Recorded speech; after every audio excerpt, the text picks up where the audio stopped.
Bonjour à tous et bienvenue sur Bordeaux TV. Nous sommes en direct d'Expotel pour notre émission Autour du chef et nous sommes bien sûr sur le stand de Transgourmet, ici avec qui nous réalisons cette émission qui, je le rappelle, est diffusée de 12h à 13h tous les jours.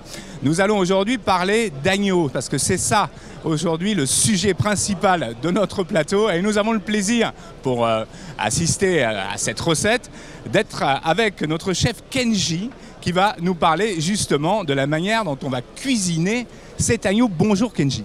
Bonjour. Comment ça va? Très bien, heureux d'être là. On est bien sur le stand de Transgourmet. Ça va, on est bien.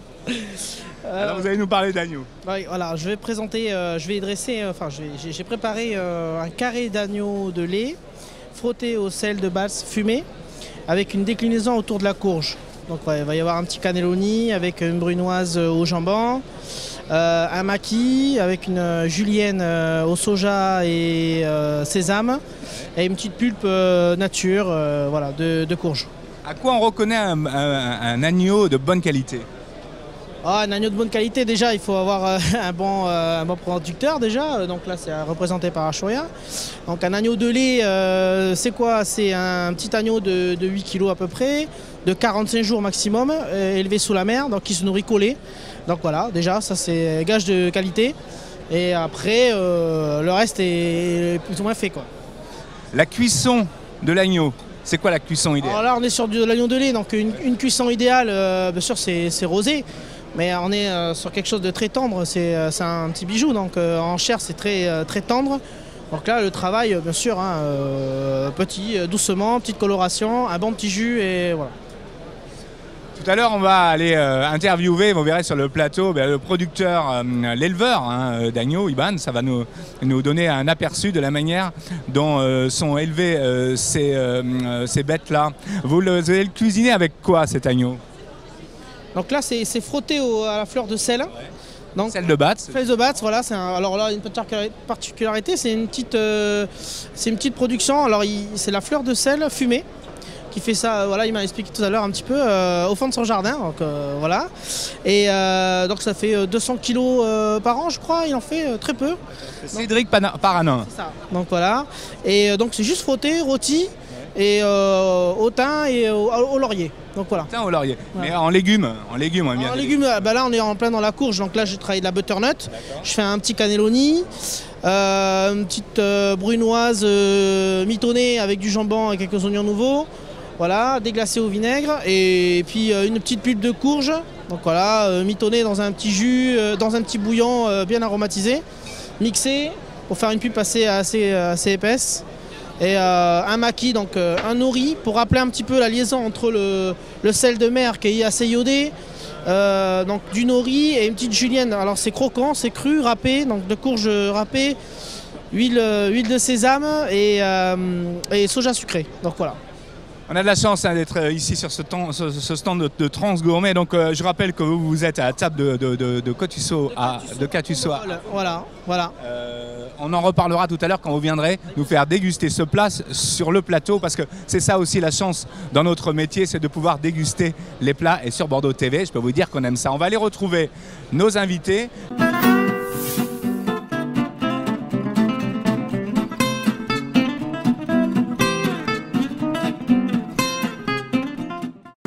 Delphine, vous vous occupez de l'organisation, de la directrice de ce salon.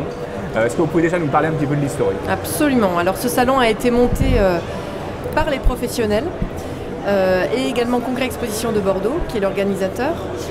L'idée, c'est vraiment de faire en sorte que ce salon soit le lieu de rencontre et de convivialité pour les professionnels, de façon à ce qu'ils puissent trouver ici des solutions, du matériel pour leurs affaires. C'est pour ça que nous avons constitué en fait un comité de pilotage qui regroupe un professionnel de chaque branche d'activité, de chaque métier, de façon à répondre au mieux aux difficultés et aux problématiques qu'il faut répondre pour chacune de ces professions. Aujourd'hui, on a combien d'exposants sur ce salon? Alors on a la chance d'avoir un salon qui se porte de mieux en mieux parce que nous avons le plaisir d'accueillir plus de 300 exposants sur cette 3e édition.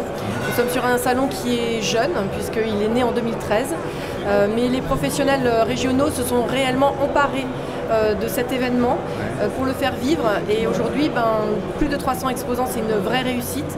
Aujourd'hui, les allées sont pleines et on entend une vraie satisfaction de la part des professionnels pour ce rendez-vous sur lequel, effectivement, il y a de vraies rencontres qui se créent, de vraies ventes qui se font pour les exposants également, et des professionnels qui peuvent venir trouver des solutions, discuter avec des experts pour résoudre des problématiques qu'ils pourraient rencontrer au quotidien.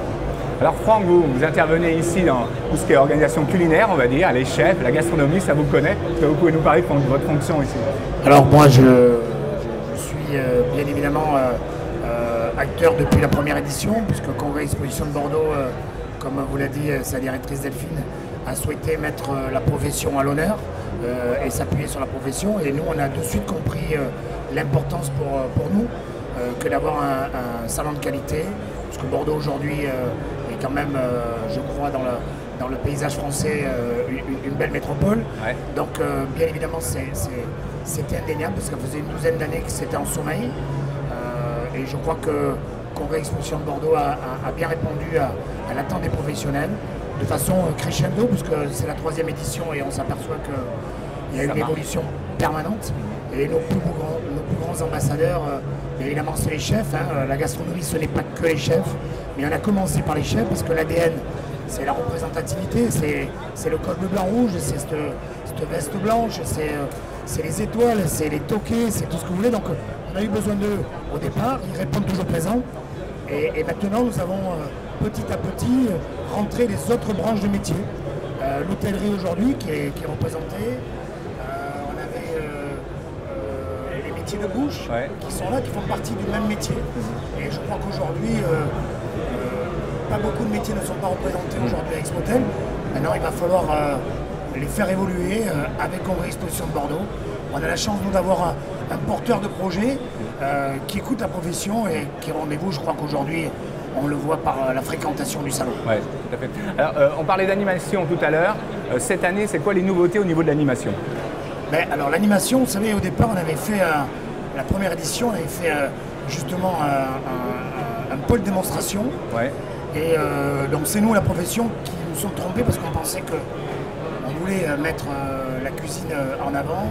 Et en fait, on a un peu cannibalisé la clientèle, enfin, les visiteurs, sur cet espace-là. Donc, après réflexion avec Delphine, la directrice, on a enlevé ce pôle démonstration et on a demandé aux acteurs, aux exposants, de mettre la démonstration sur leur stand. Et c'est ce qui fait la richesse, puisqu'aujourd'hui, quand on fait les allées, on s'aperçoit que, bien évidemment, tout le monde fait de la démo, il y a du monde partout, puisque voilà, c'est le cœur de... Il est plus facile de vendre, je dis toujours, une plancha avec une côte de bœuf dessus qu'une plancha tout en inox. Qu'est-ce qu'une plancha en inox? Plus belle qu'une autre plancha en inox. Non. C'est clair. C'est la cuisson. Ah non, mais on voit aussi, alors le rapport humain est très très important, très fort ici justement sur ce salon. Je crois que c'est l'orientation aussi que vous voulez donner, Delphine. Absolument, on est vraiment sur un salon que l'on veut être vraiment un lieu de rencontre. Un lieu d'échange, et c'est vrai que les professionnels de l'excellence qui nous accompagnent sur ce salon, les meilleurs ouvriers de France, les chefs, ont vraiment compris cet intérêt et font d'Expotel un vrai lieu de rendez-vous. Ils ont plaisir à venir chez nous et je crois que c'est ce qui peut nous combler au maximum.